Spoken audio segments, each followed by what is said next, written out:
Buenos días, hermanos. Me da mucho gusto estar con ustedes de nuevo para estudiar la palabra de Dios. La lección de hoy tiene como título Santidad en la Iglesia. El texto básico está en 1 Corintios 5, del 1 al 13. El versículo clave es 1 Corintios 5, versículo 7. Dice así: Limpiaos pues de la vieja levadura, para que seáis nueva masa, sin levadura como sois, porque nuestra Pascua, que es Cristo, ya fue sacrificada por nosotros. La verdad central. El llamamiento que Pablo hizo a los corintios a la consagración nos enseña que la iglesia de hoy debe tener como una de sus principales metas la santidad de sus miembros. Punto número 1. Pugnar por la santidad de los creyentes. 1 Corintios 5, del 1 al 5. De cierto se oye que hay entre ustedes fornicación, y tal fornicación, cual ni aun se nombra entre los gentiles, tanto que alguno tiene la mujer de su padre. Y ustedes están envanecidos. ¿No debieran más bien haberse lamentado para que fuera quitado de en medio de ustedes el que cometió tal acción? Ciertamente yo, como ausente en cuerpo, pero presente en espíritu, ya como presente, he juzgado al que tal cosa ha hecho. En el nombre de nuestro Señor Jesucristo, reunidos ustedes y mi espíritu, con el poder de nuestro Señor Jesucristo, el tal sea entregado a Satanás para destrucción de la carne, a fin de que el espíritu sea salvo en el día del Señor Jesús. Una manera popular de expresar esto sería tomar el toro por los cuernos. Y es lo que Pablo comienza a hacer en los versos del 1 al 5. Pero antes de poder hacerlo hay que ver al toro. Pablo les muestra el toro. ¿Cuál es el problema que saca a luz Pablo en el verso 1? Fornicación e incesto. ¿Y cuál es el problema que expone en el versículo 2? La actitud de la iglesia hacia la inmoralidad. Esto es un ejemplo de la actitud: en boca cerrada no entran moscas, o sea, no inmiscuirse en la vida de los demás. La orden de Pablo, ¿cuál es? Que el tal sea disciplinado, y la dio con toda autoridad. Entregad al tal a Satanás representa la disciplina que Pablo recomienda para la iglesia. Pablo creía en una disciplina que podía restaurar y no simplemente castigar. En la palabra de Dios nos habla de la santidad de los creyentes. En su llamado fuimos elegidos, nos predestinó para ser hechos conforme a la imagen de su Hijo. Romanos 8:29. Somos llamados a santidad. 1 Tesalonicenses 4:7. Fuimos creados en la justicia y santidad de la verdad. Efesios 4:24. Somos poseídos por el Espíritu Santo. Es decir, somos templo de Dios y el Espíritu Santo de Dios mora en nosotros. La santidad de los cristianos en sus vidas, en sus cuerpos. Así, ahora para santificación, presentad vuestros miembros para servir a la justicia. ¿Cómo debe ser nuestro estilo de vida? Sed santos porque yo soy santo. 1 Pedro 1:16. El cristiano debe llevar fruto para glorificar al Padre, como lo dice Juan 15:8. ¿Cuáles son las razones para la santidad? Porque Dios es santo. 1 Pedro 1:16. Sed santos porque yo soy santo. Debemos presentar nuestros cuerpos en sacrificio vivo, santo, agradable a Dios. que es vuestro culto racional. Romanos 12, 1 y 2. Los que andan conforme al viejo hombre no tienen herencia en el reino de Cristo y de Dios. Dios usa medios para la santidad. En primer lugar tenemos la palabra de Dios. Juan 17, 17 dice: santifícalos en tu verdad, tu palabra es verdad. Usa la disciplina. Dios nos disciplina para lo que nos es provechoso, para que participemos de su santidad. La santificación es el estado predeterminado por Dios para los creyentes y en el que comienzan y persisten en su curso cristiano. Por ello reciben el nombre de santos. Santificación en el Nuevo Testamento es la separación del creyente de las cosas malas y de los malos caminos. Y consagración es dedicación al servicio de Dios. Punto número 2. Una vez santificados, celebrad la fiesta. Primera de Corintios 5, 6 al 8. No es buena su jactancia. ¿No saben que un poco de levadura leuda toda la masa? Límpiense, pues, de la vieja levadura, para que sean nueva masa, sin levadura como son, porque nuestra Pascua, que es Cristo, ya fue sacrificada por nosotros. Así que celebremos la fiesta, no con la vieja levadura, ni con la levadura de malicia y de maldad, sino con panes sin levadura, de sinceridad y de verdad. En la Biblia, la levadura casi siempre representa lo malo, el pecado que leuda, que corrompe la sociedad y en este caso a la iglesia. En el versículo 5, encaró la disciplina de inmoral desde el punto de vista de cómo lo beneficiaría a él mismo. Y los versículos 6 al 8 la encara desde el punto de vista del beneficio que recibiría la congregación.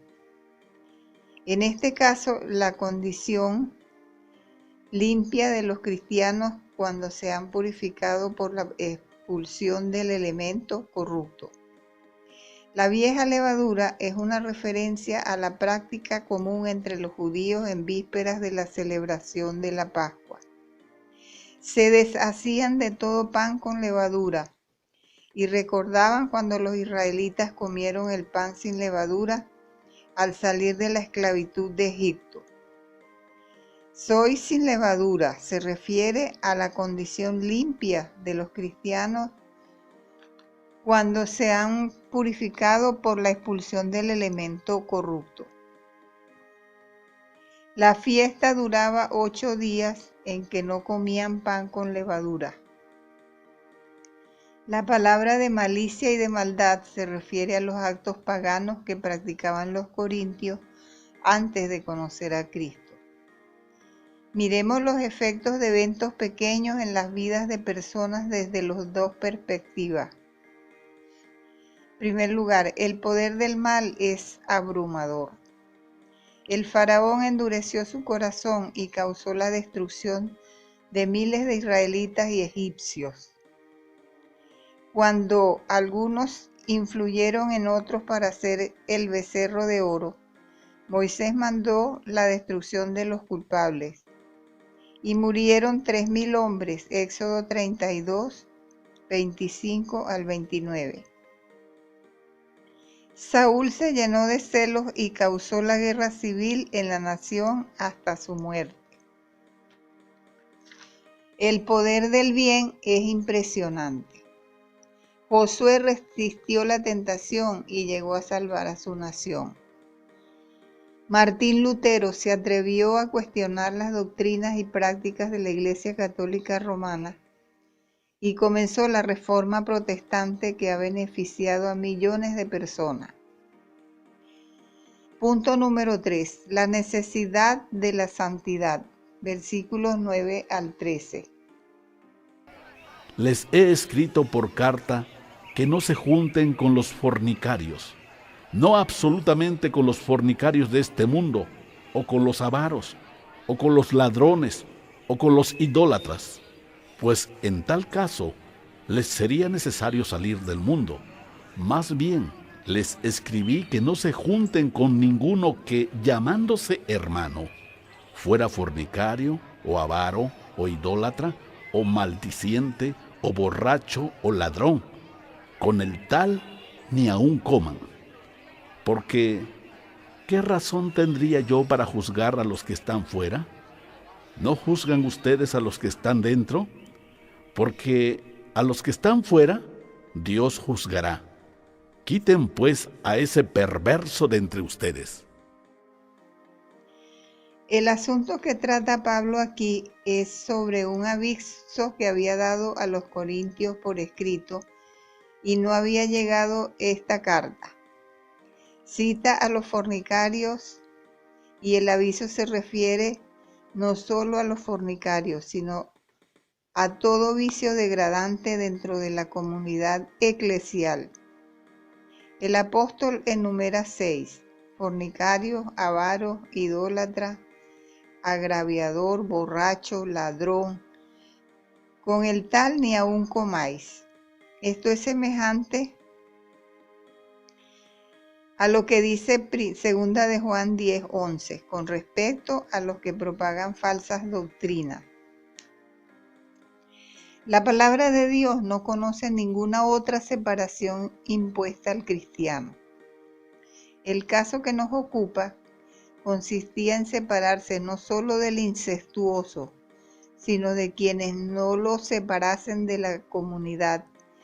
Cristo dijo: no ruego que los quites del mundo, sino que los guardes del mal. Juan 17:15. La razón de separarse de creyentes y no de mundanos es clara en el versículo 12 y 13. Los mundanos están fuera de la congregación, no entran en la disciplina de la iglesia. Dios los juzgará. Pero los creyentes son los que están dentro, ligados por las normas de doctrina y conducta de la fe cristiana, y por tanto expuestos al juicio de Dios y la disciplina de la iglesia. Han de ser corregidos hasta castigarlos para que la congregación conserve la pureza que le corresponde como cuerpo de Cristo. ¿Cuáles son las aplicaciones del estudio de hoy? En primer lugar, los líderes de la iglesia deben estar pendientes del comportamiento de la membresía. Esto no implica la repetición de la Inquisición, pero sí insiste en que debemos tener pastores que vigilen las ovejas para rescatar a las personas que están en peligro de descarriarse. Y en segundo lugar, debemos condenar el pecado sin condenar al pecador. Hay una tendencia de tratar en forma punitiva al miembro de la familia o de la iglesia que trae ignominia sobre los demás. Nuestra misión es redentora.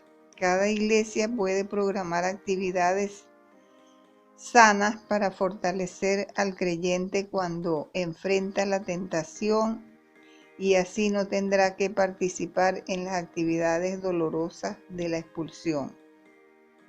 Punto número 3. Debemos ser levadura buena en la sociedad. Nuestra influencia debe penetrar en la comunidad de tal manera que todos reciban la influencia para actuar de acuerdo con los ideales morales y espirituales de la fe cristiana. Para concluir, las cosas pequeñas en nuestra vida que nos dañan la comunión con Dios, es mejor quitarlas cuando parecen insignificantes. Que el Señor les bendiga ricamente en esta semana que comienza. Hasta el próximo domingo. Dios les bendiga.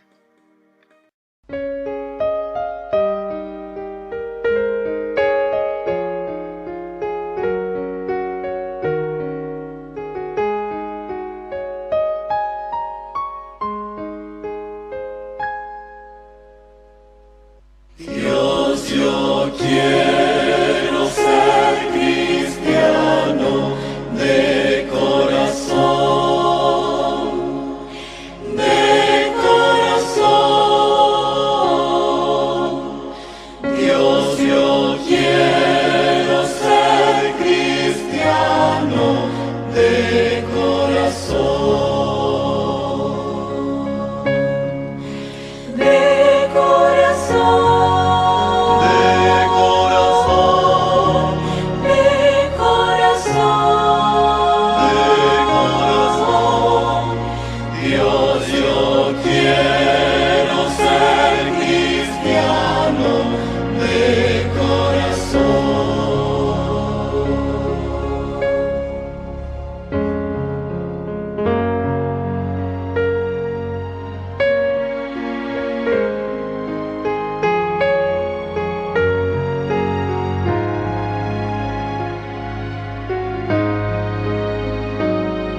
Dios, yo quiero ser más santo de corazón.